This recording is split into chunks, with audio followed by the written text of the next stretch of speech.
What is up, NFC West football fans, and welcome into another edition of the NFC West Roundtable. Tonight, we're getting out the report cards, we're getting out the pen and paper, and we are giving each team in the division a grade for how they've done thus far through the offseason, in particular in free agency. So that is on the list tonight, and in order to get into it, let's bring in the fellas. We're one shy tonight, so it's Mike, Jake, and Jesse. Our main man, Brandon, is on vacation. I think he's filming the season finale of Severance. He's filling in for Christopher Walken, so he's a big shot. He couldn't be with us tonight, but he will be with us next week. Before we dive into it, as always, want to let you know that we are powered by Underdog here on the NFC West Roundtable. Download the app and use the promo code RTS to receive a $1,000 bonus credit plus a free pick. That's Underdog Fantasy. Download the app. Code is RTS. That'll get you a $1,000 bonus credit plus a free pick. Some programming notes as well. We are very excited to let you know that after a conversation with the powers that be, we are going nowhere anytime soon this offseason. We'll be coming at you every single Tuesday up until at least the beginning of May. So every week from now until the first week of May, we will be coming live to you throughout the offseason, and that, of course, includes the draft. So a lot of fun coming your way, and that's because of all of you guys tuning in. So we can't thank you enough, and we look forward to bringing you the NFC West Roundtable each and every week, including tonight, fellas, where we dive into talking about free agency grades. Now, this is tough because you got to evaluate each of your teams, and you got to be able to assess it from an objective standpoint, but the beauty of the NFC West Roundtable is it's nothing but objective points from each one of these fellas. So I have a feeling we're going to get a very non-biased, very solid grading from each and every one of you. And I'm interested to see how you guys think each one of your teams did up until this point. So, Mike, and being that we're in a table of four tonight, and you're first up next to me, I'm going to start with you and your Arizona Cardinals. Talk me through what they've done thus far, how you're assessing it, how you feel about it, and ultimately how you end up coming to your letter grade that you give the Arizona Cardinals during free agency here. Yeah, so I think the Arizona Cardinals actually did a pretty darn good job this year. And this is probably the best year we've actually had the money that we had in third year in Monty Osborne, Jonathan Gannon. But we've addressed the biggest need that the Cardinals needed. That was the defensive line. Going after Josh Sweat, that was probably our big splash swing play that the Cardinals ended up doing. Massive move, because believe it or not, even going into year 3, there's a lot of naysayers, and I'm talking about Cardinal fans that did not think that Monty Osborne was going to splurge in some money because of obviously the Bidwells and, kind of the stigma that's around the Bidwells, which is the owner of the Arizona Cardinals. But we ended up going after Josh Sweat. Huge deal. We needed to get a closer. We needed to get a guy that was going to be able to obviously take over games. And hopefully he's going to be that guy. And then the next big swing, the Arizona Cardinals ended up going after Dalvin Tomlinson. So addressed the defensive line. I feel like we absolutely got way better on the defensive line. We did bring a lot of our guys back, like Zay Jones, Greg Dortch, Evan Brown, Baron Browning, which is a guy that we ended up trading for in the trade deadline, which he wasn't a closer, but he's a definitely really good rotational piece. So we brought him on a 2-year deal.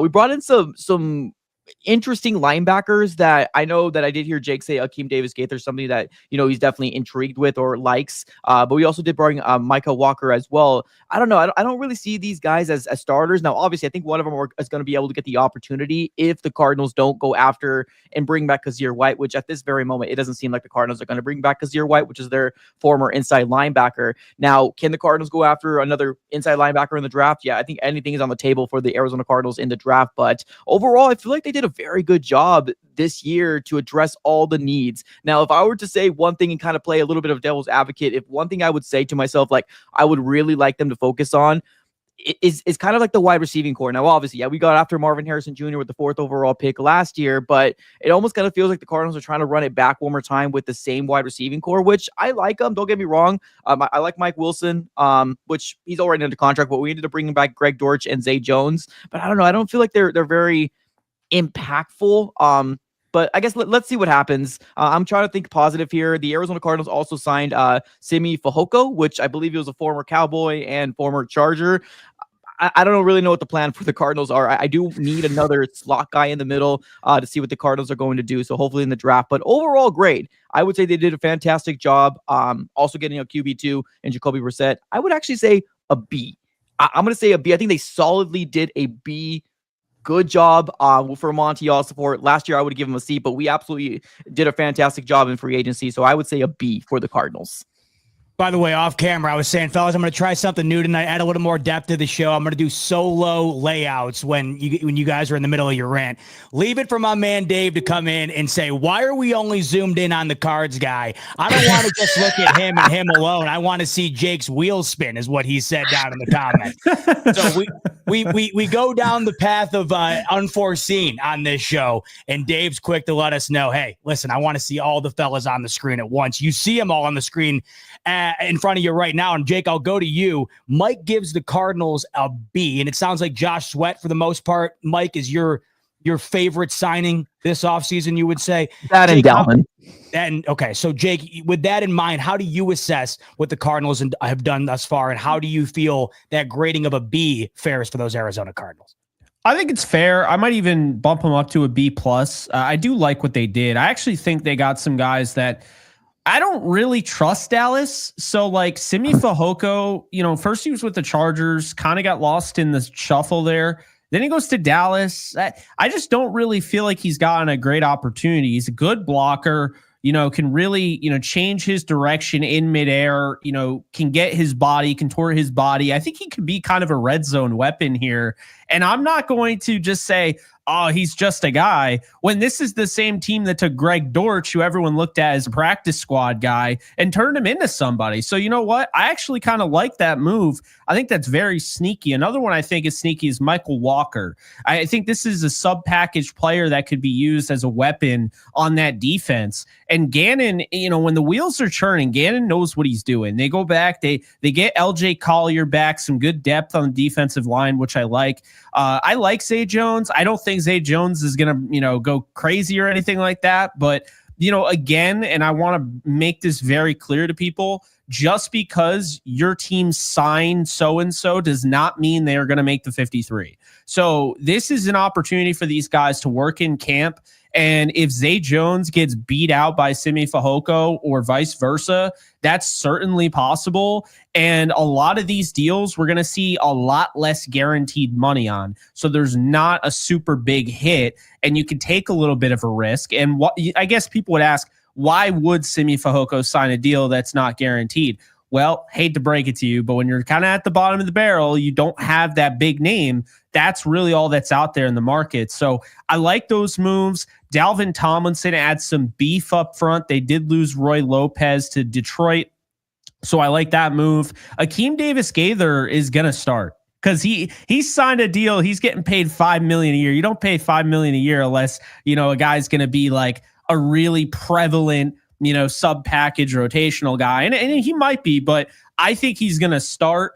And to be honest with you, the end of that tenure in, Cincinnati, I just don't think that Lou Amaruno knew what he was doing. I totally butchered his name. Totally forgot his name. But he went over to Indy, and I just don't think he knew what he was doing at the end of his tenure there. We used to look at him and we're like, oh, man, this guy, he's a stud. That Bengals defense was terrible, but it wasn't terrible on film and it wasn't terrible on paper. These are talented players at the end of the day, and I just don't think Lou Anarumo put him in good position to succeed, down the stretch. I mean, he was a great defensive coordinator, but I didn't agree with the way he was scheming things up. I think Akeem Davis-Gaither, again, with a guy like Gannon, could really thrive. So I look at those guys. Obviously, Jacoby Brissett, you're only as good as your backup quarterback. He happens to be a top 5 backup in this league. And then you look at Josh Sweat, and how many times did I say they need a closer? Josh Sweat is a closer, but not only that, because that would be taking away from what he ultimately is. He's an all-around player. He can help you. He can set the edge. He can help you in the run game. He can help you rush the passer. He's a damn good football player. I've been a fan of him since FSU. And you know what? I'm really happy he finally got paid. So you know what? B+ for the Arizona Cardinals. I like what they did. Appreciate it. It's funny you bring up the players that, the team signs and then you were immediately like, is this guy going to play or not? I remember last year the Bills bringing Chase Claypool and we spend weeks saying, man, is Chase Claypool going to resurrect his career in Buffalo? Boom, mid-August and the guy's packed his stuff and he's gone. So it's a great point you bring up, Jake. Every time a team signs somebody, our instant reaction is to make some sort of argument as to how the hell this guy is going to be impactful on the team. Little do we know. There's a very likely chance there might not be any impact at all, but you take flyers on guys to see what you have. Go ahead. Yeah, I just wanted to add this little bit here because I had the Akeem Davis-Gaither contract up. His first year is fully guaranteed. So I do believe he's starting. It's basically a 1-year deal. If it works out, then, I got that second year. But it's a perfect deal. It's a really high upside linebacker you're getting for cheap because the linebacker market's kind of down. And you're getting him young too. So yeah, you're really, really good athlete. Like you can do a lot of different things with him. By the way, I see those asking in the chat where Brandon is tonight. Do not worry. He is on vacation. He'll be back with us next week. So it is just the 4 of us tonight, but he sends his regards. He misses all of you and he will be back next week to talk Seahawks with you. We'll grade Seahawks though. We are going to grade stuff. No doubt. Yeah. We'll get a nice subjective letter grade for the Seahawks. We'll all give them an F. They're not getting away that easy. Right. Exactly right. Jesse, talk to me about these Arizona Cardinals. B was the letter grade that Mike gave. Jake was willing to bump that up to a B+. How do you feel about Arizona's offseason? I completely agree with these two. I'm going to go with a solid B as well. I think the only thing they didn't do that I wish they would have, and they can absolutely address in the draft, is just solidified the offensive line. I think that losing Will Hernandez, I think he's a good guard. I've always liked him. I liked him as a prospect. I liked him with the Giants. And I know that he was injured last year. So I don't know if you can get him on the cheap as a depth piece, what have you. But I do feel like that. I believe he played right guard. I believe that right guard spot is one that you guys can solidify going forward. Maybe also improve one of the tackle spots. But overall, ultimately what they needed is they needed pass rush. We talked about it all last year. It was so hard to pick the Cardinals game in and game out because there was just nothing you could rely on as far as getting after the quarterback. And they addressed it big time this offseason. That was what they addressed. And they still have a draft with a super deep defensive line. That's not going to stop them from bringing in other guys. So for me, I like what the Cardinals did. And I know this one's controversial, but the way that they reworked that deal with Kyler Murray to get even more money free, that did two things. One, it freed up money like we talked about, allows them to continue to be players if they want to. But two, it basically promises he's back next year as well. And with all the chatter this offseason, I know some fans are in on him, some fans aren't. The organization told you, we are in on Kyler Murray. He will be here for at least this season and the next season. So don't even talk about it. Whether that's the right move or not, that's what the organization decided. And them planting their flag and saying, this is our quarterback. I love that. That's now, again, we can debate whether that's right or wrong, but they're just taking the guesswork out of it and saying, no, this is our guy. We're building around him. Mike, let's go back real quick to the Jacoby Brissett signing. Not to anticipate an injury by any means, but Jake said it. You're only as good as your backup quarterback. It doesn't get much better than Jacoby Brissett. How does it feel going into the year knowing that should something happen, regardless of what it is or for how long it is, Jacoby Brissett is the guy waiting in the wings there? It feels good. It feels really, really good because obviously you always have that behind your mind with Kyler Murray. We know that he is athletic, freakish, the things that he can do. Quarterbacks in this league can only dream of what he can do with his legs. But there's also that side of it all that if he takes a big hit, there is a real possibility of him, being hurt for a couple of weeks, or obviously depending on the injury. So we rolled with in 2024 with Clayton Tune, which I liked him when we drafted him because it was a prospect that I really liked. But let's call it like it is. I don't think he's going to be a guy that's going to win you 2 or 3 games if Kyler Murray needs to, miss some games. Jacoby Brissett brings you that level of comfortability to say, hey, I have full belief if there's 2 games that need to be missed, he's going to win one of those games. And that's what you need as a solid backup quarterback. We got a guy that's started before. We got a guy that's won in the NFL before. So I love the signing. I really do. Now, Monty Ossenfort every single year has brought in a quarterback, whether through the draft or free agency. And I think that's a really solid move because it's addressing the kind of the elephant in the room where we know that Kyler Murray is explosive, but there is that injury concern where it could absolutely derail the season for the Cardinals, especially if we're starting off very, very good and, collapse happen or injuries happen. So I love that Monty Ossenfort is checking every single box, and Jacoby Brissett was definitely on the top of my list for free agent guys. There wasn't very much out there for a backup quarterback solution, but I do believe that the Cardinals went after the most established backup quarterback that they absolutely potentially can bring. So I love the Jacoby Brissett signing. I actually want to change my grade to a B plus, and the reason is, and this is a guy that we're not going to talk about because technically he wasn't a free agent, but let's not forget that they re-signed or extended Budda Baker before the season ended, and that I think we have to count that here because this is a player that they could have traded, they could have let go, they could have cut, whatever, and they made sure to lock him up, and I think that should count towards the conversation at hand. And if it does, then B plus. I'll bump it up when they extend Trey McBride. That needs to be done as well. I also want to say this. I mean, we could get picky, of course, and I'm very picky as like an evaluator and who I would want on my team. But looking at the Cardinals depth chart, you can't tell me that they have holes. Like now they have that plugged up. You may prefer a certain player, but they have, to me, a starting 22 that should compete and try and get to the playoffs. Now, the depth is where I'm a little bit concerned with the Cardinals, but that's only because it's unproven. And unproven doesn't mean bad. It just means we have no idea what the hell it means, right? So they get another draft to fill in the void. They also still have, there's some guys out there. The Cardinals might not be done. We don't know. I mean, they've been kind of slow with this whole thing, slowly but surely kind of churning it out, moving, finding some right guys for what they're trying to do. That's why I really like what they did, because when you look at this roster, Hjalti, Frohold might not be your go-to, if you could fantasy draft a team, he wouldn't be your first pick for center, but he's not a bad player. And I think that's the thing, is you have starting caliber players at every position. They might not be everyone's favorite, but they get the job done nonetheless. And that is the sign of a good football team.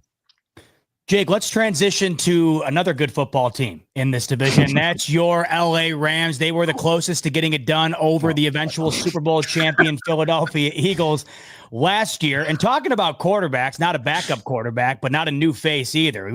Matt Stafford remains in LA. That was not a certainty. And Jesse had talked about retaining Budda Baker for the Arizona Cardinals. It was up in the air whether or not the Rams were going to be able to retain Matt Stafford. And of course, that was the big move for the Rams up until this point. They did just recently lose Cooper Kupp within the division. We'll have to talk about that in a little bit when we do give our grade on the Seattle Seahawks, which is wild. But Jake, I'm looking at the list of moves that the Rams have made this offseason. It's not a crazy long list, but an impactful one. Poona Ford, Devontae Adams added to the roster. What is your overall assessment of the Rams thus far through the offseason, including, of course, bringing back Matthew Stafford, which, as we all know, wasn't a certainty? Yeah, it's going to get a little weird, with this, because there's something coming out tomorrow that I can't, or maybe tomorrow. I think it'll be tomorrow that I can't quite say, but it'll make this grade. I'm going to say probably an A to A minus when this does drop. But for now, let's just pretend this doesn't happen. I'll say it's a B plus, probably B plus. So hold on, but just no spoilers, but whatever is potentially happening raises it up a letter grade. Is that what you're saying? Yes, it's a big deal. Okay. It's a big deal, So obviously we'll see when it gets announced, but when it does, I think Rams fans are going to be pretty happy. Nice. Majority of them. So, all right, let's talk about it. You look at the offense. There were people that had issues. We'll start with the interior here. People that had issues bringing back Coleman Shelton. I actually love the vision here. Shelton was a guy that they wanted last year. They worked on a deal with. He actually was able to opt out of his initial last year. He was supposed to be under contract last year, opted out because he hit the incentive. I think it was 70% snaps played. And so when he opted out, the Rams were trying to get him a raise and everything. And then basically all of a sudden now, because they were looking at backup options on tape to replace Kevin Dotson if that thing went south, they signed Kevin Dotson. They fall in love with their backup option in Jonah Jackson. And I don't know if you have ever been told this, but I've been told to never fall into your backup option. Well, the Rams were like, screw it. We're going to do it anyway. So they signed them both. going against what they normally do. Coleman Shelton goes to Chicago.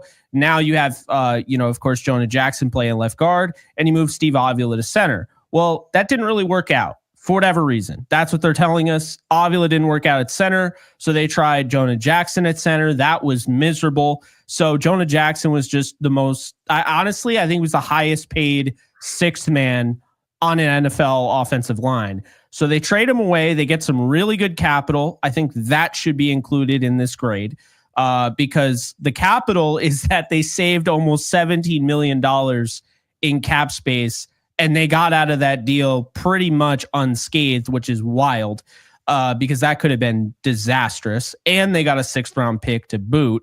So they get out of that deal. They sign Coleman Shelton. Here's why it's great, because Coleman Shelton, as great as Bo Limmer was this past year for a rookie, Coleman Shelton is a guy that has been there, done that. He is a veteran. And this is a team trying to win a Super Bowl and maximize a very small window when it comes to Matthew Stafford, when it comes to the guy that I'm about to mention, Davante Adams. And so I think this is a big move for them because I'm not saying Coleman Shelton, like we were just talking about earlier, he's not going to blow the doors off, but he's a good center that has familiarity, continuity established with Matthew Stafford, and has played in a big time game with Stafford. So he's very well liked. The coaches love him. He's going to start. You bring him in, and then you get Davante Adams. And obviously, I said it last year. Well, I said it this past season. Cooper Kupp was not the same Cooper Kupp. So they were significantly missing that type of player, allocating about almost $30 million in cap space. So now they go out, they replace Cooper Kupp, they get Davante Adams. A lot of people think he only works as the X receiver, but I think he's really just going to fit right into this ecosystem. He's really interchangeable. We saw last year, a lot of snaps out of the slot, used all over the place. And I don't even think he was utilized correctly with the Jets. So I'm excited to see what he does with Puka Nacua. I think that is one, if not the best duo at receiver in the league. Then you got Tutu Atwell, who comes back on a surprising deal. And some people will say $10 million is way too much. But you know what? I'm here for it. I think Tutu Atwell is going to explode in this role. And the thing I like, kind of reminiscent to what Jesse was saying about Kyler Murray, is that there is no, we decided not to play Tutu Atwell. You spent $10 million on him, okay? You just spent all that money on Jonah Jackson. You can't do it back-to-back years, okay? You got to actually play him. So I think he's going to get a serious opportunity this year, and I think he's going to be maximized because of what Davante can do. And then in addition to that, you go to the defensive side, and this is where, I had some mixed feelings. Because getting rid of, or rather letting a 24 to 25-year-old interior defensive lineman who is huge in the run game, and I think has kind of this untapped potential, like no one's even bothered tapping into his rushing potential in Bobby Brown, who goes to Carolina. That was kind of hard, but I understand if you're trying to win a Super Bowl, it's the same thing going out and getting a 29-year-old center in Coleman Shelton and starting him over, Bo Limmer, who's a second-year man. You go out, you get Poona Ford. Now, Poona Ford, I don't know, and I mean, Z-Bot, I know it's a sore subject. I don't know how this guy did nothing in Buffalo, but he did a lot in LA with the Chargers. His tape is fun. He's a guy that can not only be that nose tackle and fill the void that's left behind with Bobby Brown, but he could also be stout in the run game. He could also rush the passer. So he's going to be a problem with Braden Fisk and Kobe Turner. They just squeaked it in right before the bell, right before our episode. They signed Nate Landman. This is a guy that I've been talking about on Twitter. I really like him because I think he's a really good 2-down backer who's developing his coverage skills. He used to be a big liability there, but he's gotten much better. However, in the run game, this is one of the better run defending linebackers in football. And that's crazy to say, but he is outstanding. He can deconstruct blocks easily. This is a guy that's always trying to punch the ball out as well. Had 3 forced fumbles. Like, this is a guy that I think is really going to help them out. And then tomorrow, we'll find out who that is. But I really do like what they did all in all. It was surprising to see him let Christian Roseboom and Jake Hummel leave. But the other guys didn't entirely shock me. And I like their offseason. Again, mixed feelings about Bobby Brown, but I think they have a really good roster. This is probably one of the better rosters in Sean McVay's career as the Rams head coach, I would say. And I'm excited to see what they do. So as of right now, barring whatever may happen tomorrow, you got them at around a B plus. Yeah, I'd probably say B plus. Yep. B plus for the Rams, says Jake. Jesse, I'll go to you. How do you assess what you've seen from the Rams during free agency here? I love what the Rams did. I mean, you move on from Cooper Kupp, you get Devontae Adams. Age-wise, they're around the same age, but Devontae Adams is the exact same player he's always been. And the way that he wins and the way that he's always won, it creates longevity. He's going to be a good player through that contract, unless he has a major injury. He's a really good player, and he's exactly what Matthew Stafford needs. The one thing that Matthew Stafford will do once or twice a game is he'll just say YOLO and throw it up. Well, now he has a guy that he can do that. And actually, Devontae Adams may just come down with the ball. Like, that's the perfect player to have with Matthew Stafford. That's something he's been missing because they haven't had a tight end. So now you got your big body receiver, you got your burner and Tutu, you got your route runner and underneath speed guy in Puka Nacua, who can also do a little bit of everything. I mean, he plays bigger than what he is. He can be a deep ball threat at times, but now you have like the perfect mix of wide receiver. Matthew Stafford not going anywhere was absolutely huge. For a while, Jake was starting to talk me into the whole Aaron Rodgers and Devontae Adams pairing. But you got to keep Matthew Stafford and pair him with Devontae Adams, which is even better. So I love that. And then Poona Ford, I am sorry. He is so legit. If you have not watched Poona Ford or you're not aware of who he is legit. A very, very good player in this league. He's not a name that a lot of people know. He slips under the radar. But Niner fans, I will say this. You all love DJ Jones. Poona Ford is every bit as good as DJ Jones. So if you love DJ Jones, then you should love Poona Ford. Unfortunately, he's on the Rams. So for me, I love what they've done this offseason. I'm going to give them a B plus, man. They're the best team in the NFC West. And right now, before the draft, it's not particularly close. Yeah, it's really starting to feel like they are separating a bit here. Mike, what do you think in terms of what the Rams have done up until this point throughout free agency? I think they did a good job. I really do. I mean, Jesse kind of hit the nail on the head right there when it comes down to Devontae Adams. Yeah, you get rid of a Cooper Kupp, but Devontae that's a playmaker, man. And then you put him with Puka Nacua. Like, and here's the thing, like, I don't think I've ever seen Devontae Adams not having to be that number one. So I'm very, very curious to figure out like how that's going to look. And that's going to be a really deadly offense. And Matthew Stafford is still doing, I mean, obviously he needs to stay healthy, but this is going to be a really, really scary offense with their running back and what they got going on over there. And they bolster up their defense with, adding Poona out there as well. So they did a really good job. Tutu Atwell, I know we were talking about it before. You guys ended up signing him on a 1-year deal. You somehow convinced me without trying to convince me anything about trying to get him to the Cardinals. I felt bad about that.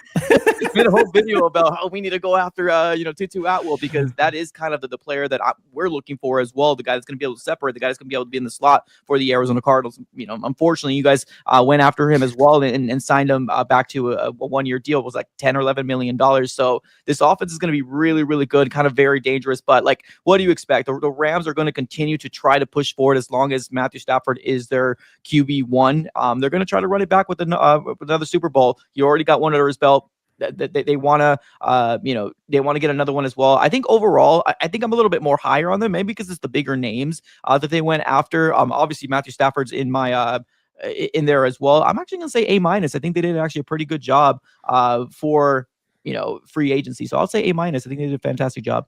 Love it. High praise for the LA Rams, deservingly so. Jesse, you said it. I think we're all kind of feeling it right now. It seems like going into the draft, the Rams are the team to beat in the NFC West. Let's talk about your 49ers, Jesse. I don't know if the grade is going to be as high as what the Rams just got. Based on what I've seen online, it feels like a lot of 49ers fans are not enthralled with what the Niners have done this offseason, outside of course, Mac Jones becoming the backup quarterback in San Francisco. So happy about that. Jake called the show. Everybody was like, yep, we love it. Perfect fit. Winds up coming to fruition.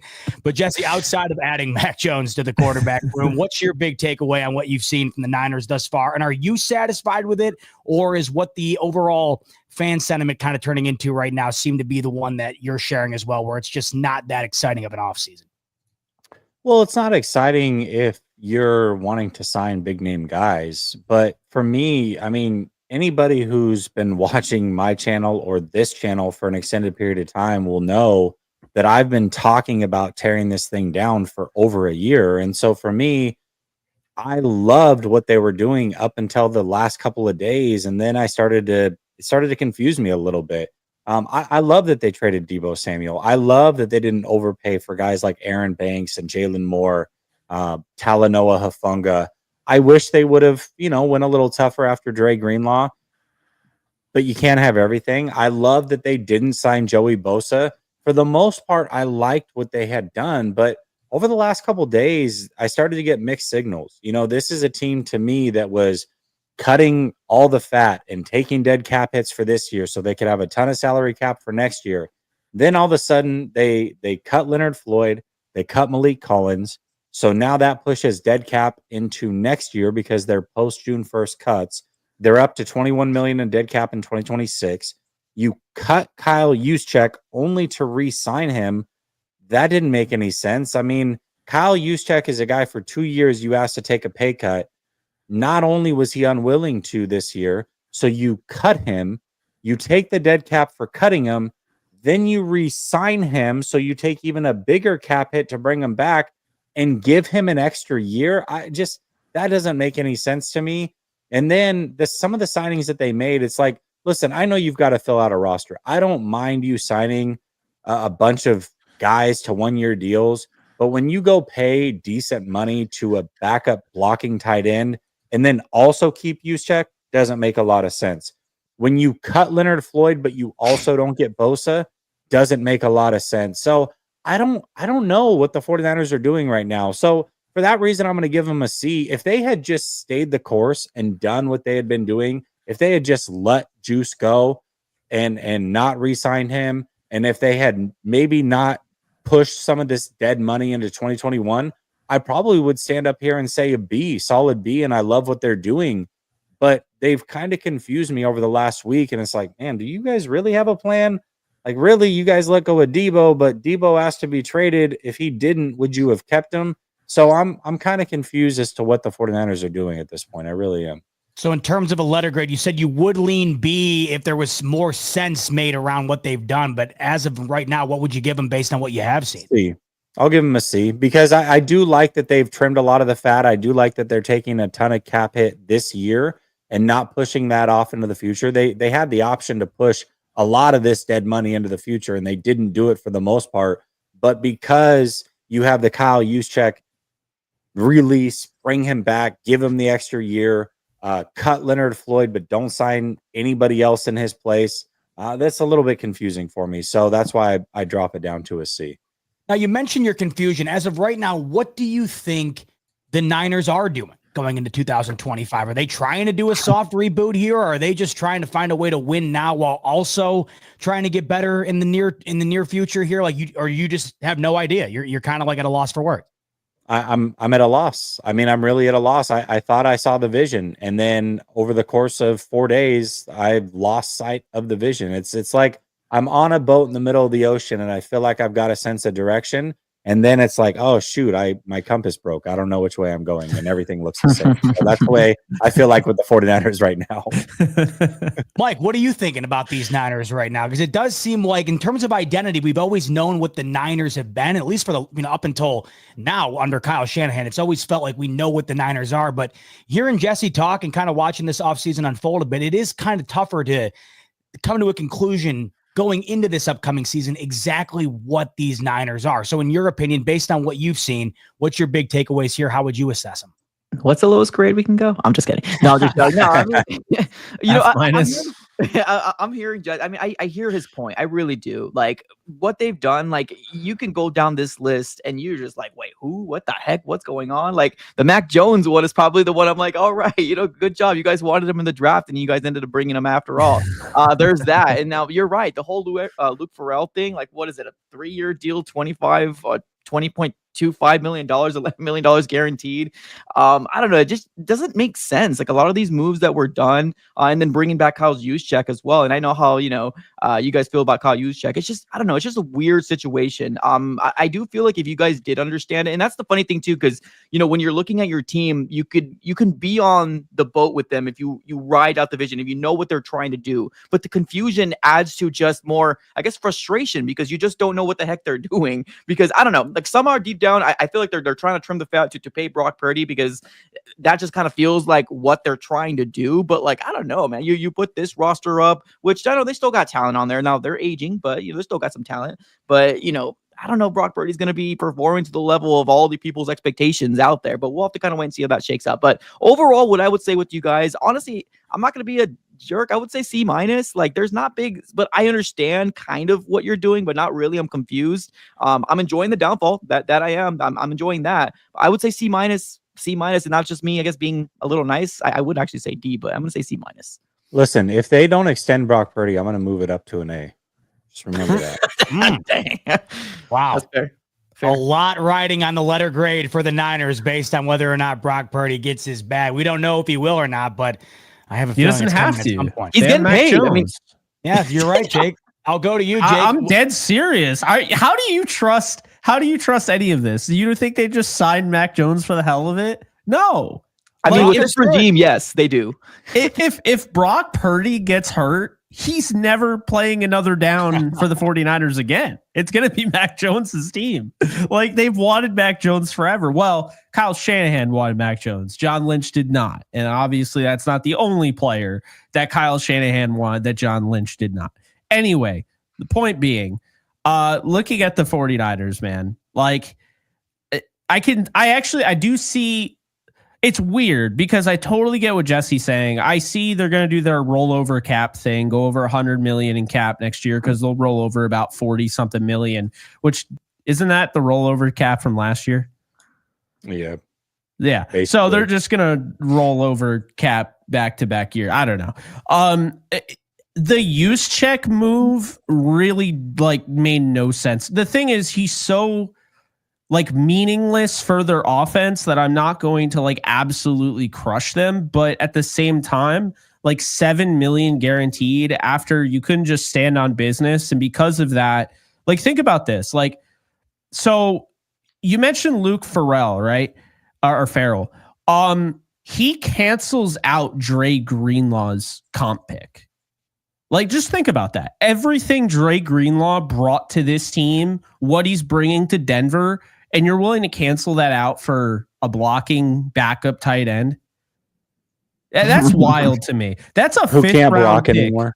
That's a 5th round pick, according to Over the Cap. Jalen Moore, 5th round pick, which this is why I absolutely hate the comp formula, and I think it's a scam anyway. 15 million for Jalen Moore, cut out because of Mac Jones, 3.5 million. And then 4 million for Josh Dobbs, which would have given you a 7th round pick, blocked out for Demarcus Robinson. So yeah, I'm not going to get too much into that. They still do have 3 4th rounders. It looks like Aaron Banks, which should be a 3rd. I mean, that's ridiculous amount of money, but I mean that you should still get a 3rd for $19+ million a year. But 4th round pick, Charvarius Ward, 4th round pick, Talanoa Hufanga, 4th round pick. The reason why I mentioned the comp picks is that the 49ers have a formula. Okay. No pun intended. The whole point of the comp picks is that they continue to draft well. They focus on that day 2, early day 3, and they hit on those picks as we've seen. So that is a big focus on how they're going to kind of get out of the rut that they're in. That said, I don't get moves I don't get why they're keeping. I've already said this, but I don't know why they're keeping Christian McCaffrey. I don't. But I really don't get why they just paid a 34-year-old fullback that. I do not understand. I don't want to crush them because that's not their whole offense or whatever, but it is weird to me. Jason Pinnock, that signing to me felt like one, like we're going to try to compete, but we're not going all in. We're just trying to compete this year. We have an easier schedule. We're aware of that. Maybe we could have a good year out of it, but we're not going to put all of our chips, push them to the end of the table. Richie Grant's an interesting move. But it's just like none of these guys, like you were kind of joking about it, Jesse, in our chat. Like, yo, guys, Kevin Givens, like, watch out for us, man. Like, we're coming for you. Like, you know, it's really their biggest move was Luke Farrell in terms of money, which is scary.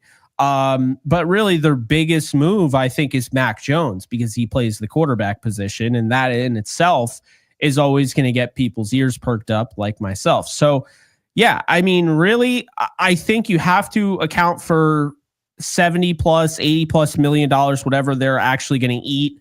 I don't know the accurate number. Jesse, do you know how much money? Right now, they're at about 86 million dead cap. Okay, $86 million they're eating after the cap went up, and they rolled over cap, which you can do again. So I like that. But then to your point, then you go and you pay like use check. And that doesn't make any sense to me. I'm all about when you're trying to build a roster, I'm all about timelines. You'll hear me say that a lot. I don't think the timeline makes any sense for guys like George Kittle, but George Kittle has been a 49er his whole career. And I do think that matters, right? Doesn't always matter to teams, but I think George Kittle should retire a 49er personally. I have no issue with that. Christian McCaffrey wasn't a 49er drafted and just became a 49er pretty recently. And Juszczyk, I know he's been a 49er for a while, but he was with the Ravens before that. So it's not like he, you know, was a homegrown 49er like George Kittle. And also, that you to can't me, get sentimental with these guys. I'm sorry. This is I a agree with business. that At too. the end of the day, you just can't do that. No, I agree with that too. And that's the thing. Like, you know, you can't get sentimental. At the same time, George Kittle's still a really good football player. Yeah. So I can live with that, right? What I can't live with is a guy who's constantly injured in your running back, Christian McCaffrey, paying him all that money. And it's like the timelines just don't make any sense. And again, don't get me started with the 34-year-old fullback. But, you know, there are some guys that they let go that, like, you could argue they probably should have brought back. I mean, you know, if you're trying to do this whole thing, I don't think it would have hurt to keep Leonard Floyd, right? I don't. I don't think it would have hurt to bring back Hufanga or Dre Greenlaw. Still, you know, young players. Jalen Moore, I think that's going to sting. I know you can go and you can find your left tackle. I totally get that. But Trent Williams, as you have said, there's still a feeling like he could retire right before the draft or during the draft. They might already know. But the point is, like, Jalen Moore's a homegrown talent. He was good enough for the Kansas City Chiefs of all teams to pay him $15 million average annual. So, yeah, I mean, I didn't have any issue with them letting Charvarius Ward go because he didn't want to come back. I didn't have any issue with them letting Aaron Banks go. But it just, it's weird to me. Like, the timeline doesn't really add up. Again, the Juszczyk one was just such a head scratcher because I thought I was giving him so much credit. You know, when they got rid of Juszczyk, I was like, that's exactly what they need to do. They're really all in on just gutting this thing, you know, and then they couldn't stand on business and they brought him back. And I'm like, how did you just not let the Steelers pay him?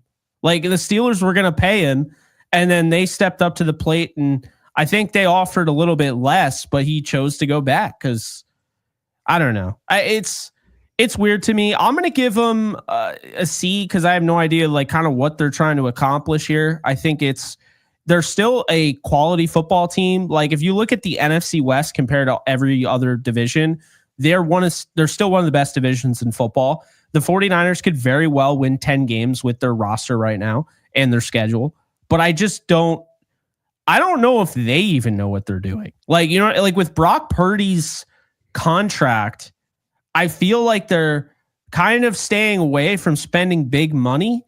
But just because you're staying away from spending big money doesn't mean you can't go out and get some bargain like deals. I'm not talking about just getting guys cheap. I'm saying getting guys cheap that you're going to utilize, that guys that can actually contribute, not getting Luke Farrell for the most money that you paid all off season. That to me, that I don't know what they're doing, man. I don't get it. Yeah, real quick, let me step it. I just had a quick question here for Jesse here. Yeah, so what is the latest on Brock Purdy? Like, what's going on? Is it trending that they're going to pay him? Is it trending that he's going to sit it? Like, what's going on right now? Like, what are you hearing?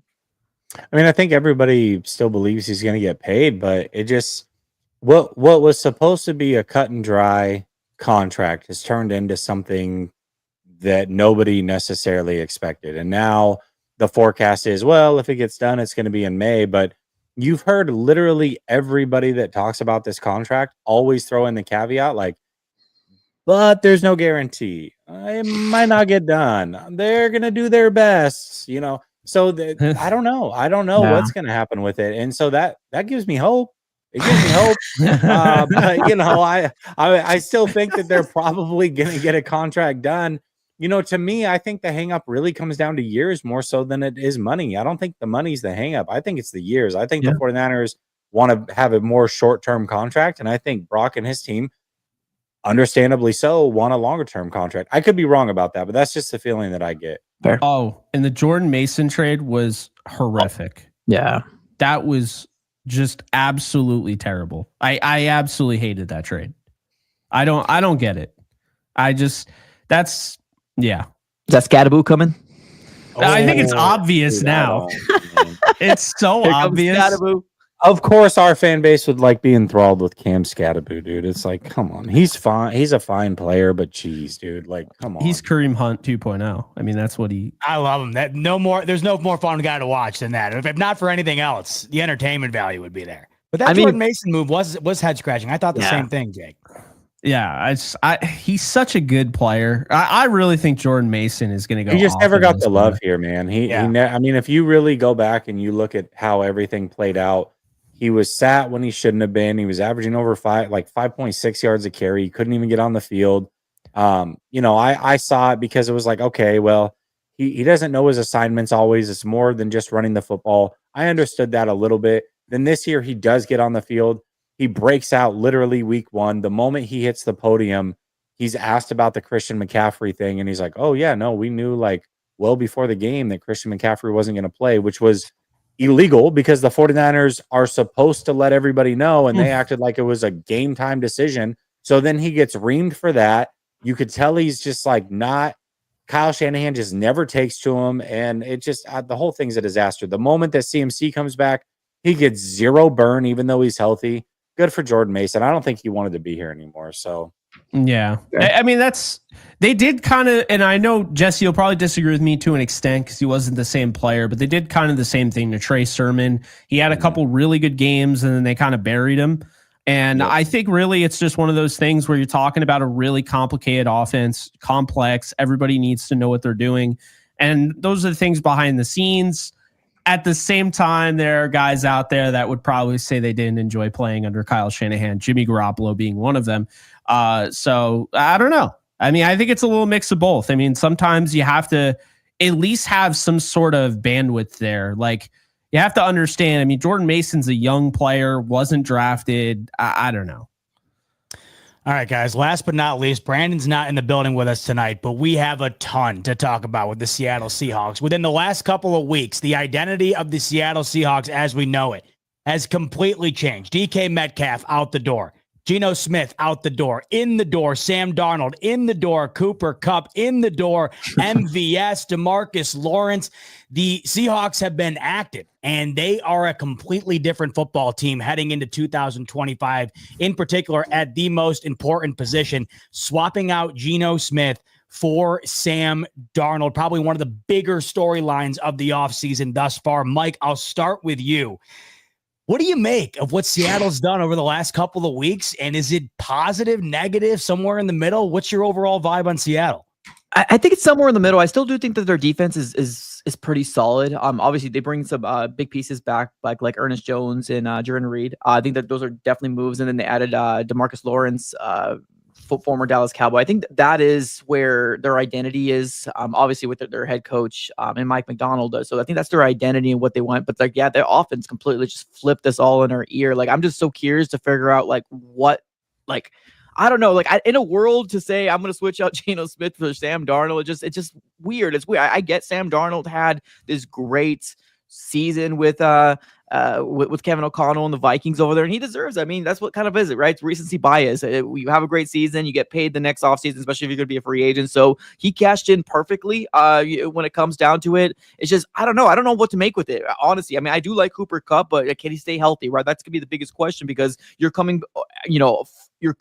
leaving a season in 2024 when you had arguably a really, really good wide receiving core with DK, Tyler Lockett. I know he was aging, but then you have, JSN coming in here, kind of emerging, and then you switch him out with Cooper, and then you go after Marcus Valdes-Scantling. I don't know. There's just a lot of confusion when it comes down to this offense.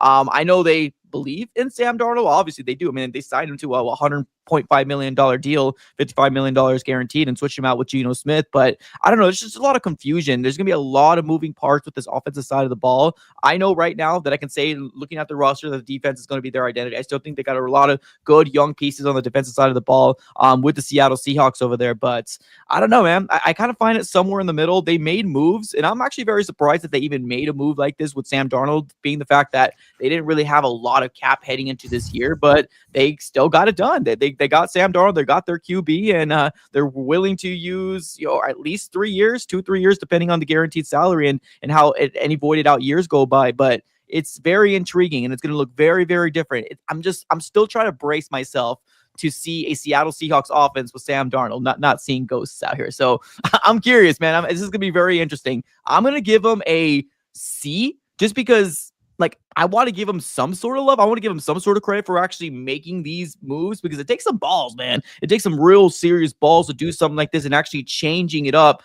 on a freaking whim, because Geno Smith, and we know Brandon, a big fan of Geno Smith, he didn't want Sam Darnold in the beginning. I'm not sure if he actually warmed up to the idea, but to do something like this, it takes some very serious cojones, and I'll give them credit for that, but I'll give them a C. I think I really want to see what this offense blossoms into. They made moves. They're trying to stay relevant, and that's what the Seattle Seahawks do. They never go away. So I'm curious to figure out if the offense is going to work out for them. Jake, before we dive into the whole body of work here for Seattle, let's talk the Cooper Kupp angle. So it just came out that the Dallas Cowboys were potentially interested in Cooper Kupp. Apparently, Dak Prescott, CeeDee Lamb were making their sales pitches. Then they heard the numbers, and those were numbers that Dallas apparently was not willing to agree upon. Seattle was 3 years, $45 million for Cooper Kupp. He is now a Seahawk, staying within the division. Your overall thoughts on the move by Seattle, obviously departing LA, staying within the division. DK Metcalf out the door, and now it's Cooper Kupp and Sam Darnold. So your initial reaction to watching Kupp become a Seahawk? Yeah, I mean, I was happy for him. He came from, Seattle, Washington, not Seattle, Yakima, but, he came from that area. I was just glad he wasn't a 49er, because I watched Isaac Bruce become a 49er, and that was hard to look at. But, I think really what it comes down to is the Rams didn't want to give him any chance of coming back. They didn't allow him. He tried to, ask him for a restructure, pay cut, whatever. Rams were not interested. They had moved on, which is tough to do. And obviously, not everybody does it. Like the 49ers bring back a 34-year-old fullback. But, I think really what it comes down to when you look at Cooper Kupp is this guy can still play. And when you have that work ethic and just like that knowledge of the game, what he's bringing to the table for Seattle is he's going to make everyone around him better. I would not be surprised if Jackson Smith and Jigba turns into like what Puka Nacua ended up being, because he's a really good player, really good, really talented, heady football player. And he's going to get a lot better getting to learn, getting to work, getting to prepare around Cooper Kupp. I think he just makes everyone around him better. He's an extension of the coaching staff. I mean, he's basically like having a quarterback, a wide receiver. Now, why did the Rams let somebody like that go? Is because of the injuries. He just hasn't been available, unfortunately. But, Seattle's giving him a 3-year deal. I don't have like the actual, details on that 3-year. It could just be a 1-year deal that looks like a 3-year deal. And that's probably the case, Jesse. I could see you, nodding there. But, I think really what you're looking at here is Seattle knows what this guy is capable of, what he has done in this division. And they're not sitting here saying he's going to be Triple Crown Cooper Kupp, but they are bringing him in after paying Sam Darnold to be their quarterback. They're trying to win. Obviously the timeline got a little weird, and that's why they moved on from DK Metcalf and they traded away, Geno, because you can't pay everybody. But you had a guy like DeMarcus Lawrence, longtime veteran player. He buys into whatever they're selling. He comes here. And so my feeling is that Cooper Kupp, if he does stay healthy, he's going over 1,000 yards. He probably could have had that each of the years that he had down years. Now that's not as impressive as it used to be because now you have 17 games. But Kupp needs to be schemed open. I think that's the thing. See, the Rams had him going out for like the big deep ball. And when they realized he was having a hard time separating, it was like they were scheming Puka Nacua open. And you have Tutu Atwell and Demarcus Robinson in motion, but Kupp wasn't really getting that benefit like he used to. So I think the Seahawks are going to do it that way. I think they're going to have to scheme him open. I think Clint Kubiak, who is now their offensive coordinator, I think he's a really good fit for them. I think he is going to know how to use Cooper Kupp. And like I said, if there's anybody that I would bet on to get back to where they were, and I'm not saying he will get there, but if there was anybody, it would be somebody that has the work ethic, the smarts, and the leadership that Cooper Kupp has. I just think this is a guy that can change your locker room. They already got Ernest Jones, who was on the Rams. Now they bring in Cooper Kupp. I do think they're trying to get a little bit of that Sean McVay essence in their building, and I can't hate on him for it. So with that in mind, looking at what they've done in totality, how do you kind of grade what Seattle's done thus far this offseason? So, yeah, I would probably look at this. Getting Sam Darnold was interesting. Moving on from Geno, getting a third-round pick, I thought was the right move, although it was probably a little hurtful. And then they didn't get a ton for Metcalf, but I just don't think they had a lot. They didn't have a lot of negotiating room there because he was basically saying he was leaving either way. So, yeah, I would probably give him a B. I'd probably say a B because I think Cooper Kupp is better than some people think, but I also don't think he's as good as kind of the normies that haven't really been paying attention to football the last 3 years, and they just remember him in the Super Bowl. So, yeah, I would say a B. Jesse, how about you? How do you grade Seattle based on all of the big moves that they have made this offseason? Yeah, first of all, I really like that they didn't hitch their wagon to Geno Smith. I think that was super smart. Everybody here knows that I'm not the biggest Geno fan. And then also DK Metcalf. I don't think paying these big time wide receivers is the way to go. And so I wouldn't have paid him either. So you're able to get 2 picks in place of those guys. Right now they have 5 picks in the top 100, 6 in the top 150. That's really good. I mean, that's going to transform, hopefully for them, their offensive line, maybe add another wide receiver, what have you.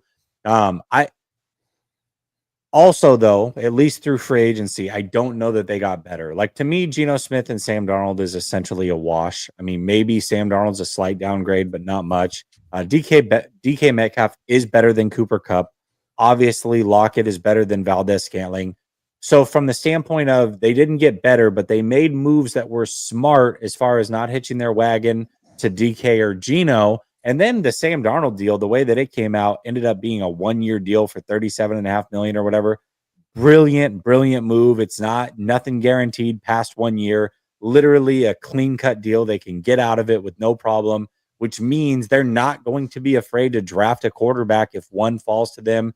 So I like what they have done, but for the fact that they haven't gotten better necessarily, at least on paper yet, before the draft, I'll give them a B-.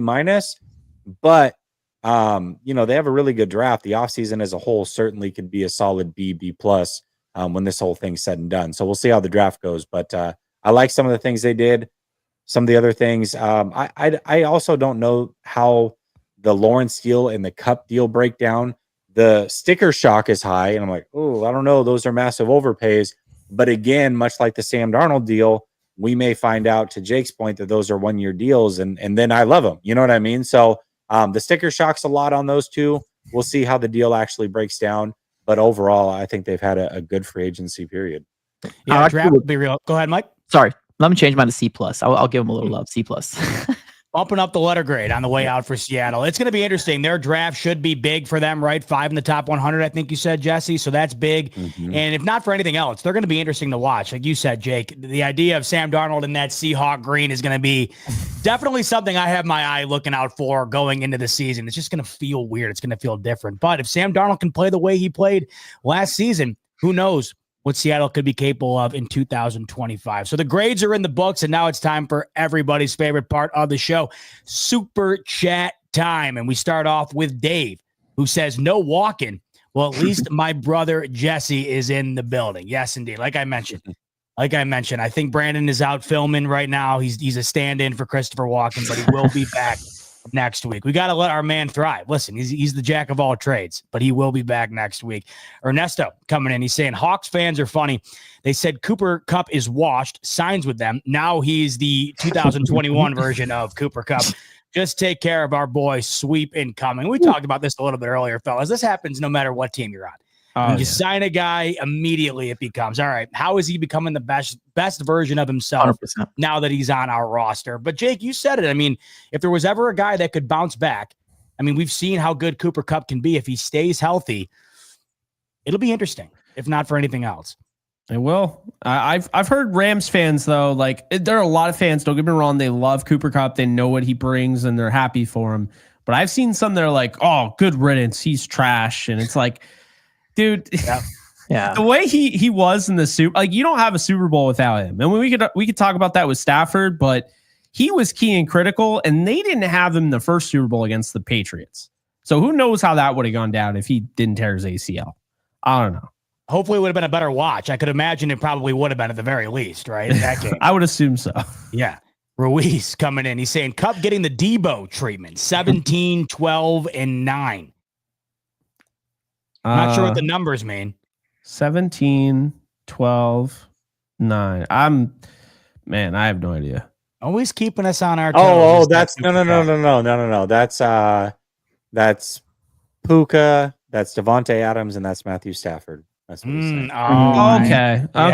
Okay. I think Kupp is astronomically better than Deebo Samuel, because at no point do I think Deebo Samuel was a great receiver. I think he was a great weapon at one point, but there's never been a day in Deebo's life where he's outworked Cooper Kupp. And that's the thing. That's why I'm not willing to bet against Cooper Kupp. Because I'm telling you, like, the way I'm saying this, it still doesn't even do it justice. This guy is like the hardest worker ever. Think about Aaron Donald, but Cooper Kupp, the way he studies the game with that work ethic of Aaron Donald. It's like, not to say Aaron Donald didn't study the game, but Cooper Kupp every morning was watching tape. They called it the Breakfast Club, was watching tape with Stafford at like 5 a.m. Like, he was always on it, ready to go. And if you're assuming that every receiver in the league does that with their quarterback, you're assuming wrong, because that's not actually the case.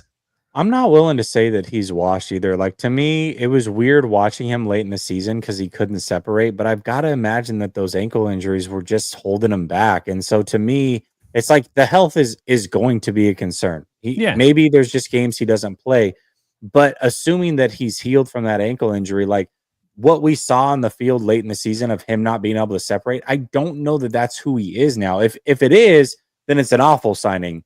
But if he can separate, and that ankle injury, and my hunch is right that the ankle injury was stopping him from doing that, then I think that it's a good signing. And that's something that Ruiz mentions here. He says, look up Kupp separation ranks in the past few years. Jake, is that something that you think could be improved on? Maybe there was the injury there that was keeping him from being towards the top of that list, or at least back to where we would hope he would be based on what we've seen in the past. Yeah, I think if you look back at the Lions game, week 1, Cooper Kupp has to fill in as the guy because Puka Nacua goes down the first quarter. And I think that's where you saw, like, okay, this guy still has a lot left in the tank. Mm-hmm. And then you saw in the Patriots game later on in the year where his, now Puka Nacua is back and he's getting the benefit of being moved around and being schemed, because he's getting schemed open because he's essentially, Sean McVay is saying he's their best receiver. So he gets the benefit of getting schemed open, whereas Cooper Kupp now has to do it the hard way. And he's done it the hard way before. But before, a lot of people always held that against him when you were talking about who's the best receiver in the league. And people would be like, well, Jamar Chase is getting schemed open like Kupp, and neither is, Jefferson. They're winning one-on-one. Kupp is being put in the slot. And then, you're having this guy have a rub here, and it's getting this guy open. And so that was really kind of the big thing about Kupp. But when Nacua emerged, a lot of people don't realize this, you don't just scheme them both open. You have to have a receiver that's designated to kind of be the guy. And Puka was the guy. If you look at the targets and everything was getting funneled to Puka. So in Kupp's new role, you saw 2 touchdowns against the Patriots in that game. And there were some deep balls that were being, he has like a 60-yard touchdown where he just blows by everybody. There is nobody in the secondary. And you're like, what is this? This is Cooper Kupp now? Like, not the guy that's going to beat you inside the numbers, but like a guy that's going to beat you over the top. Like, what is this? I think my concern is that back-to-back years, it looks like he's worn himself down. And I think that's something Seattle needs to watch out for, because I think you can't have him on like a pitch count type deal, but you also can't use him the way he used to be used. Like, he can't have 140 targets, so this thing is not going to go well. He might be overtrained too. That could be a thing. Yeah, that's true. Jake mentioned earlier there could be some exciting news coming down the path for the Rams tomorrow. Dave said that Jake acquired that news through the glory hole that he opened up over at SoFi Stadium. That's how Jake's able to get his inside info. In regard to that information, SoCal Ram and Ruiz are asking the same question. They say, Jake, blink twice if it's a Kello. I like how they both said blink twice. Right. Yeah, Jake's got no comment. You're going to have to wait till tomorrow to see what the Rams got coming your way. But I will mention once again, Jake said that would bump his letter grade up about a half grade to a full grade. So could be exciting stuff tomorrow for the Rams. You'll have to keep an eye out. Dave coming back in. Long snapper incoming. Ooh. I mean, nothing gets a fan base more riled up. I trust me. Every time I see the Bills re-sign Reed Ferguson, brings a smile to my face. Dude, you guys got Reed. I love Reed. We interviewed him coming out of, I think it was LSU. He's like the coolest dude. They asked Sean McDermott, one guy on the team, if he got a flat tire on the side of the road, he had to call one guy. He said it would be Reed Ferguson. So do not underestimate the long snapper's impact on a locker room and a football team. Dave's coming in. He's asking Jesse. He's wondering if they can just trade the whole franchise at this point. Dave's had enough. He wants to know if we can trade the whole team. Feed Me More is saying, you're gonna have to help me with this one. I created Jesse on a chicken body. Seems accurate. Where's the creation? I'm not seeing it. Yeah, that's what you got to tag us in this. Now we're all intrigued. Oh man. Do it. Show us those art skills, Feed Me More. We're interested to see. Tag the NFC West Roundtable on Twitter. We'll take a peek. Dave coming back in. Jake, no one mentioned Luke ever. He's awful. I will say this, Jake, and you too, Mike. Like, we're all avid NFL fans. Like, yes, we love our teams, but like we also take pride in knowing the NFL pretty well. So when the 49ers sign multiple players I've never heard of, it's a bit concerning. Yeah.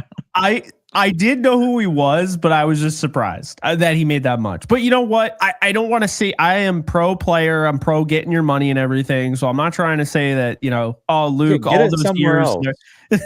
Well, no, actually, hey, Luke, thank you. Appreciate you, Luke. That wasn't the move, man. That wasn't the move. 36 career catches in 5 years. So. Good Lord. Wait, they were saying the same thing about Zach Bond, right? Before he signed with the Eagles, they're like, this guy's a special teams merchant, right? All of a sudden, he becomes the best linebacker in the league. So who knows? Who knows? Maybe stats don't tell the whole story. We'll see what happens. That's true. That is a lot of money. He is coming from the Jaguars, though. Like, to be fair, like, no. Don't give me that. Don't give me that. A bad organization will screw up on a good player. So who knows? He's a bad player on a bad team. That's who knows, man? I'm just trying to give you some hope is all. Well, 808's pretty much saying there is no hope because he's saying, Jesse, the plan is there is no plan. It's like they have ADHD over there in the Niners organization. It's going to be another long season, and All Eyes on Me is the best rap album ever. All right, a lot packed in there. Well, we were talking rap albums on my previous show. and best rap albums of all time. So he's throwing his name in the hat with All Eyes on Me. But is that kind of what you're fearing right now? That they might not know what's going on as much as you don't seem to know what's going on right now in Niners Nation? You know what? I can't wait for the owners' meetings because I think we're going to get a lot of these questions answered. Kyle Shanahan may try to lie, but he doesn't ever. If you pay attention to his body language, he'll tell you the truth. So I'm excited to see what Kyle Shanahan's reaction is to this offseason. Well, Dave, usually he's not very optimistic about the Niners, but he is optimistic about Mac Jones. He's saying he wasn't a fan before, but he's a big fan now. And Brick, I got a feeling the O for the I was intentional there, can go, says Dave. Yeah, the Mac Jones thing's interesting. I don't think anybody was a fan of him at 3. It just would have been the wrong pick. You can't take him in there.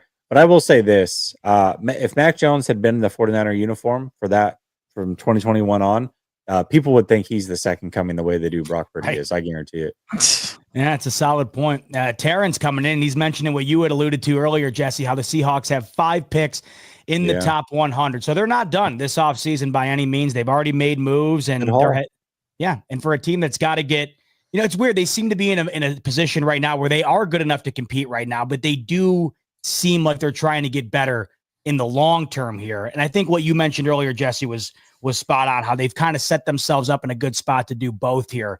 And those 5 picks should go a long way for the Seahawks this upcoming draft. Speaking of the Seahawks, Megan, the Aussie, big Seahawks fan, coming in and saying, "Greetings, lads. Loving what the Hawks are doing, and I'm so excited for what is to come. May make sitting up for 3.5 days straight for the draft worthwhile. Solid B+ for Megan." So she's very optimistic about the major changes happening out in Seattle. Nick Coast coming in saying, "I think Kupp is just going to be a huge morale boost for this team. You can tell the media and fans already love him being here." And Jake, you kind of mentioned this, how maybe the Seahawks are just trying to get that McVay type presence in the building. There's something to be said about that. Wouldn't you agree? Yeah, absolutely. They tried it already with Shane Waldron, and I just listen to Brandon. That didn't work at all.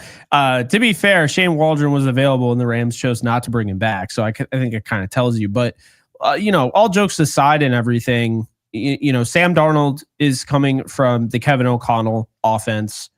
Kevin O'Connell was the best offensive coordinator the Rams have had in quite some time, probably since Mike Martz when they won the Super Bowl. But I think to that point, this is a team that went from everyone was trying to be like them with the Legion of Boom, won the Super Bowl, dominated the 55 touchdown Peyton Manning offense of the Broncos.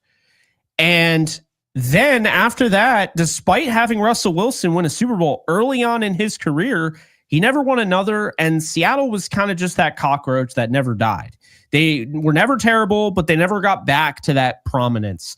And I think this is kind of how you slowly but surely kind of chisel your way back to that, is you get guys that are culture changers. And look, would it be great if Cooper Kupp was 26 years of age? Yes, but he's not. However, you're getting him. You're getting a guy like DeMarcus, Lawrence in there. You're getting these veterans in there. You're also getting Sam Darnold, who has kind of a new look on the NFL. And I think it bodes well for them. I mean, I think Geno is kind of that culture guy as well, because they loved him. But I think Cooper Kupp is going to be huge for everybody in that room. If they want to draft a receiver this year, Cooper Kupp is going to take him under, his wing. He does. I mean, I could just tell you this, the last workout he had in LA, Jordan Whittington was there. And this is already when he was told he was not coming back. He's working out with Jordan Whittington of the Rams, Puka Nacua, Tyler Higbee. I mean, this is who he is. He's a culture guy, and he's a selfless guy. And he's that guy, if you guys remember, had that interview. I think it was against the Texans. He had that interview at the end of the game where he's just breaking down the play, and you're like, oh, this dude's really intelligent. And he is. So, again, I think Seattle is getting a huge player in Cooper Kupp. And say what you will, if he does turn back the clock, it's not going to be the same, because this position you just don't play until you're 39, even though I would have loved to see him be the next Larry Fitzgerald. But the Rams kind of did this with Andrew Whitworth. Like they got Andrew Whitworth and Cincinnati let him go because they're like, well, he's kind of at the end of his career. Well, little did we know he ends up playing another 7 years, So it's kind of like one of those things where it's like, okay, maybe it might not look like it makes sense, but there's more to it than just a football reason. Sometimes having that guy in the building goes a long way. Jay, you're going to have to help me out here. I've been reading this for the last couple of minutes, and I just have no clue. Feed Me More is coming in and saying, Jake, enjoy roaming the sky on Thor's cow god ride. You know what's sad? I know exactly what he's talking about. Wow. He's talking about those things that they fly in Thor Love and Thunder. Yeah, they all have that like obnoxious like it's like if you've ever watched Thor Love and Thunder, you know exactly what I'm talking about. So when they're at what the hell is it? Where's all the Greek gods? Where do they live? Not heaven, please nobody say that. No. Mount Olympus, is that it? I'm way off. Okay. I don't know. Greek mythology nerds in here, if you know. Mount Olympus, I think it is. Yeah, when they're in like that Mount Olympus by like Zeus and everything, they have those weird cow things, and yeah, people ride them and they're loud and obnoxious. And I don't know why. Like I am being connected to them, but I knew what he was talking about, and I feel like in pain that I even know what you're talking about. Hey, at least you knew, because now we have some context. I would have been thinking about that one all night if you had not at least given me some sort of backstory on that. But how you pull that one out of thin air, I have no idea. Feed Me More. So that's awfully interesting. Ruiz is coming in. He's saying it was the Jaguars, Jake. Kupp went into coach mode. It was the Jaguars, Jake. Kupp went into coach mode. I think he's talking about Jaguars. Yeah. Got 3 pushing through the fire. Fire zone. Was it fire zone? Yeah, something like that. But yeah, he went off like kind of explaining like how he had the touchdown. Oh, against the Jaguars. I see what you're saying. Yeah. I remember that. Yeah. Did you see that girl that did the spoof where she dressed up like him? That was so good. Yeah. Do you guys think Kupp's better than Lockett right now? I think they're one and the same. Yeah, I agree. I think they're the same. That's a great question. Can we get Lockett and can we push for Lockett and AZ? I mean, we're all just signing each other's receivers. Why not? Right. Lockett and AZ. Let's go. I wouldn't mind that one bit. I'm here for it.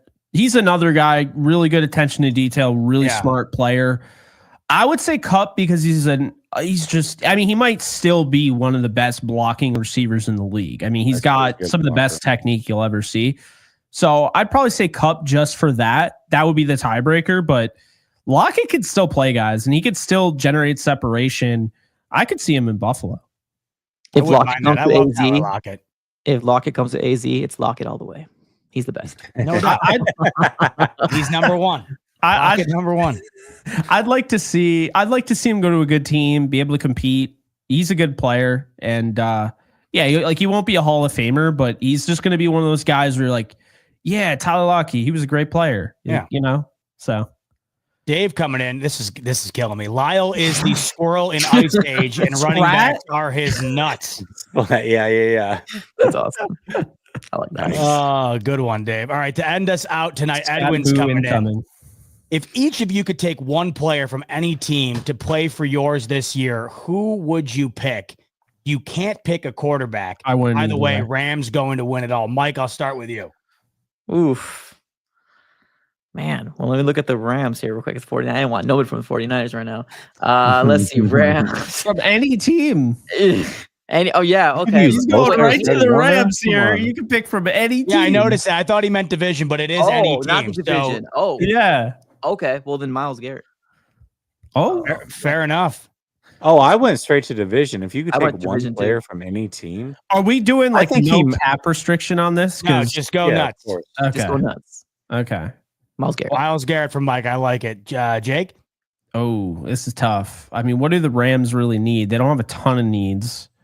But if I could just make them super cracked out, man, you know what? I don't think anybody stands a chance. Give me Jahmyr Gibbs with Kyron Williams. That's interesting. You are done. Just give them to me. Like, have them just split carries. Like, no one is stopping that team if they have Jahmyr Gibbs. Nobody. Jesse, how about your Niners? Who you taking? No quarterback sucks. Can't relate. Luke Farrell, baby. Oh, we already There got you him. go. That's crazy. I'll go Max Crosby. Yeah, good choice. I like Yeah, that. pair him with Bosa, man. Just two cracked out white boys getting after quarterbacks. You know what I mean? Good That is choice. fun. Well, if any Love of those dream scenarios come to fruition, we'll have it for you here on the NFC West Roundtable. As we mentioned at the top of the show, we will be with you each and every week up until at least the beginning of May. So starting from now, each week up until then, we'll be here with you. So if Max Crosby to the Niners happens, or if somehow Myles Garrett breaks his new deal with the Browns and heads to the Cardinals, we'll have it for you here on the NFC West Roundtable. On the way out the door tonight, by the way, like button if you could, subscribe button if you could, and we are brought to you by Underdog Fantasy. Make sure to take advantage of the promo code RTS once you download the app. That'll get you a $1,000 bonus credit and a free pick. So download the Underdog Fantasy app, use the promo code RTS. That gets you a $1,000 bonus credit and a free pick. And just like that, fellas, the grades are in the books for free agency, and before you know it, we'll have put free agency on the back burner and turn our sights towards the draft. We're a little more than a month away, so looking forward to that. I can't wait to do that mock, man. Oh my God, that's going to be so fun. I can't wait for that. You know what's going to be the most fun time? It's because Jesse's going to fall in love with the center, and then he's somehow going to end up on the Rams. Yeah. Well, you deal you're in control of the cards, right? On the mock. So there's going to be players that you guys are going to draft, and I can't. I'm already mad. Don't do it. It's just one more thing to look forward to. We got mock drafts coming your way. We got draft talk coming your way. I'm looking forward to that. I can't wait. Like I mentioned, a little over a month away. We get through March Madness here. You're going to blink, and all of a sudden, boom, we're going to be right into the draft. But for tonight, boys, appreciate you all as always, and appreciate everyone who tuned in to check out the grades on the NFC West Roundtable free agency period. Next week, Brandon will be back with us, so we look forward to rejoining you then. But for tonight, we thank you once again for tuning in to the NFC West Roundtable. Like button if you could, and subscribe button if you could. For Jesse, Jake, and Mike and Brandon, who could not be with us tonight, I'm your host, Zbot. Thanks so much, as always, for tuning into the NFC West Roundtable, and we'll see you on the next one. Go Cards.